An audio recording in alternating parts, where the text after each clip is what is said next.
पाल जांबा जीत गए हैं। नारनौल से कांग्रेस के जस्सी पेटवाल जीत गए हैं। सिरसा से एचएलपी के गोपाल कांडा हार गए हैं। कांग्रेस के गोकुल सेतिया ने कांडा को हरा दिया। सेतिया ने करीब 4300 वोटों से जीत दर्ज की है। जगाधरी से कांग्रेस के अकरम खान जीते हैं। बादली से कांग्रेस के कुलदीप वत्स जीते हैं। बहादुरगढ़ से निर्दलीय प्रत्याशी राजेश जून जीत गए हैं। बेरी से कांग्रेस प्रत्याशी रघुवीर जीते हैं। झज्जर से कांग्रेस की गीता भुक्कल जीती हैं।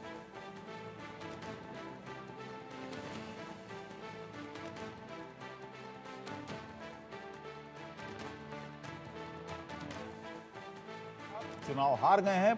पुंडरी से बीजेपी के सतपाल जांबा जीत गए हैं। नारनौल से कांग्रेस के जस्सी पेटवाल जीत गए हैं।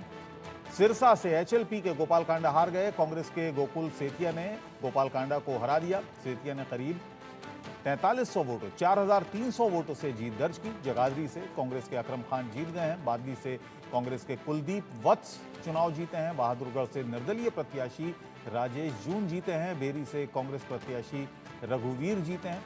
झज्जर से कांग्रेस की गीता भुक्कल जीत गई। तो लगातार अब रुझान नतीजों में तब्दील हो रहे हैं। हालांकि अब बहुत ज्यादा गुंजाइश नजर आ नहीं रही है, न जम्मू कश्मीर में और न ही हरियाणा में, कि इन आंकड़ों में कुछ फेरबदल होगा। भारतीय जनता पार्टी 51 सीटों पे जीत गई है या रुझान में आगे चल रही है। कांग्रेस 34 सीटों पर, जेजेपी के खाते में कुछ नहीं, आम आदमी पार्टी के खाते में कुछ नहीं।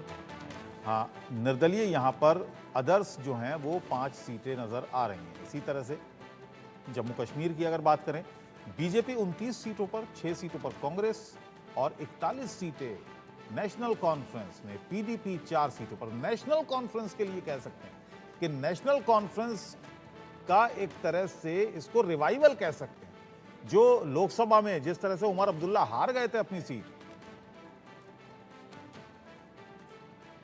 और मेरे से होगी जितेंद्र शर्मा न्यूज रूम से मेरे साथ इस वक्त लाइव जुड़ गए हैं। जितेंद्र, क्या किस तरह की खबरें आ रही हैं हरियाणा और जम्मू कश्मीर से? अब लगभग कोई गुंजाइश बची नहीं है, क्योंकि इन आंकड़ों में कोई फेरबदल अब बहुत ज्यादा होगा नहीं, मुझे लगता है।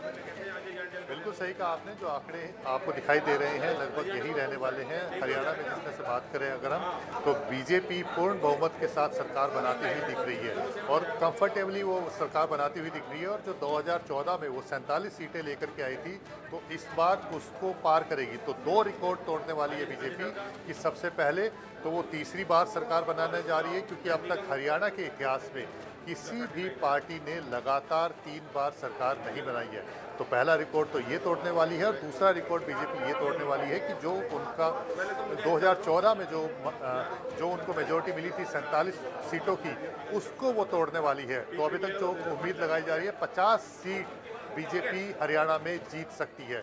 और ये बात मान के चलिए कि जो कुछ निर्दलीय जीते हैं, तो उनमें से भी 1-2 बीजेपी में शामिल हो सकते हैं। तो ये आंकड़ा बढ़ेगा, घटेगा नहीं।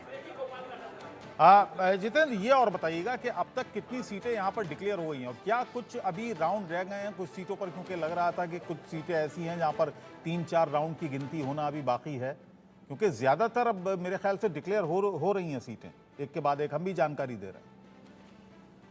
डिक्लेयर होनी शुरू हो गई है। बीजेपी की अगर हम सीटों की बात करें तो करीब 17 सीटों पर ऑफिशियल तरीके से जानकारी दे दी गई है कि 17 सीटें जीत ली गई है बीजेपी की तरफ से। और बाकी जो सीटें हैं उसमें भी लगभग एक दो राउंड की गिनती ही बची है। मार्जिन बड़ा कम है, लेकिन क्योंकि ऑफिशियल अनाउंसमेंट होने में समय लगता है, क्योंकि उसके बाद भी जो गिनती होती है उसको दोबारा से रीचेक किया जाता है और उसके बाद जब सर्टिफिकेट दे दिया जाता है कैंडिडेट को, तो उसके बाद ही विनर घोषित किया जाता है। तो आप ये मान के चलिए करीब 17 सीटें वो घोषित की जा चुकी है। 17 सीटों पर बताया जा चुका है कि जीत हो चुकी है। इसके अलावा 3 निर्दलीय भी जो हैं उनको भी घोषित किया जा चुका है, उनके परिणाम को भी घोषित किया जा चुका है। जितेंद्र, मतलब एक बात मानी जा सकती है, अब कंसोलिडेशन को एक ज्यादा समय हो चुका है, लिहाजा अब कोई बड़ा चमत्कार नहीं होना। मैं रोकना चाहूंगा आपको। इस वक्त शक्ति रानी शर्मा जी को हम देख पा रहे हैं। कालका विधानसभा सीट से उन्होंने जीत दर्ज की है।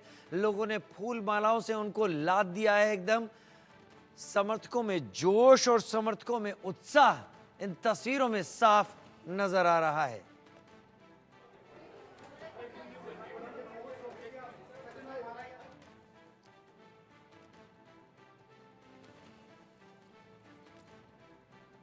तो आप तस्वीरें देखिए इस वक्त